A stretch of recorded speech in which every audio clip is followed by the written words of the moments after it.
Donc, on est en compagnie d'Alexandre, notre responsable du hot seat, ainsi que Samuel Audette, le grand gagnant du QMT 32. Félicitations, Samuel. Merci beaucoup. Comment ça s'est passé? Visiblement, ça a été au-delà des attentes, au-delà des espérances. Je visais comme 3h15, 3h10. Fait que là, je pense que j'ai même fait... 3h01. Ouais, comme course record là, de 2 minutes. Fait que j'avoue que je l'avais dans la tête. À la fin, je me disais, on va l'essayer. Mais ouais, c'est ça. Ben, tu dis, Samuel, au-delà des espérances, effectivement, on voit que c'est un temps hyper rapide. Puis juste avant qu'on entre en onde, on avait une petite discussion. Tu arrives du Mont-Blanc, tu es allé faire quelques excursions là-bas, pas mal de rando. Fait que les jambes étaient quand même pas si mal. Ben, je pense que les jambes étaient au rendez-vous aujourd'hui. J'en reviens cette semaine. Je suis allé faire le tour du Mont-Blanc en mode hiking. Wow! Sur 6 jours, j'ai encore de la boîte des Alpes sur mes souliers. Je les ai pas lavés. C'est peut-être ça qui m'a aidé. Je sais pas. Je savais que dans la montée, quand ça grimpait en power hike, j'avais des bonnes jambes. Mais après ça, pour la suite, j'étais vraiment pas certain. Ouais, parce que... J'étais vraiment pas sûr. Puis, tu sais, dès la descente derrière la Mont-Saint-Anne dans les pistes de ski, je commençais à avoir des crampes dans les mollets. J'étais comme, oh, il y avait déjà des voyants qui allumaient. Puis, je me suis accroché avec Sébastien. J'avais regardé un peu sa fiche Strava, puis honnêtement, je pensais pas finir avant lui parce qu'il avait l'air vraiment d'un bon coureur. Là. Ouais, la compétition était très féroce. Vous étiez les 3 premiers.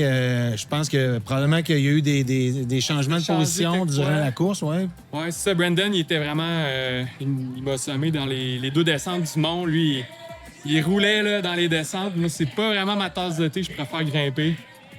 Mais c'est sûr, là, après ça, c'était ça mon plan de match. Je savais que j'étais comme plus fort dans les montées. Fait que j'ai attaqué les montées. Puis après ça, je me suis dit, on verra ce que ça donne à bien qui pour un. Finalement, ça l'a fait jusqu'au bout, là. C'est ça, la compétition était féroce avec Sébastien. Effectivement, sa feuille de route est assez étoffée. On va peut-être lui parler tantôt. Fait que tu avais un compétiteur de haut niveau. Moi, je vais juste aborder un sujet avec toi. Tu as fini 2e l'année passée sur le QMT 80.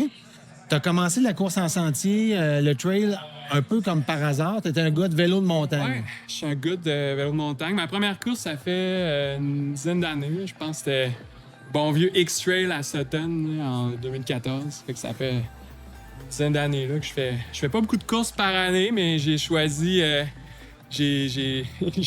Puis nos enquêteurs, parce qu'on a une équipe d'enquêteurs et de recherchistes incroyables ici, ils nous disent que en vélo de montagne, à un moment donné, tu as croisé quelqu'un qui courait dans la montagne, tu lui as demandé « T'es en train de faire quoi? » Puis là, il t'a expliqué qu'il s'entraînait pour une course. Là, tu as eu le déclic. Ouais. Moi, je sais ça. Et là, maintenant, ben, c'est ton sport fétiche. Tout à fait. Non, un gars de montagne. Un gars de montagne. Ça reste en montagne. J'avais essayé de faire une saison de vélo et de course, mais ça n'a pas bien viré. Fait que là, je me concentre sur la course. Ben, ça fonctionne assez bien en trail, je pense. Est-ce que tu as d'autres objectifs pour l'année? Oui, ben en fait, là, c'est ça. C'est ma première course de la saison. Puis là, après ça, mon A, ça va être les Chic Choc 88. Oh! Fait que là, il faut que je remette un peu de vitesse, un peu de Mestachibo, un peu de de bouettes puis de cailloux dans tout ça. Puis, Parce que tu es un gars de la région de Québec. Ouais. Fait que tu connais bien le parcours ici. C'est ton lieu d'entraînement favori? Ou je viens pas si souvent que ça. J'ai pas tant la chance de venir ici. Mais j'adore ça, puis je suis bien content d'ajouter un nouveau verre à ma collection. On en parlait justement ce matin. C'est une belle...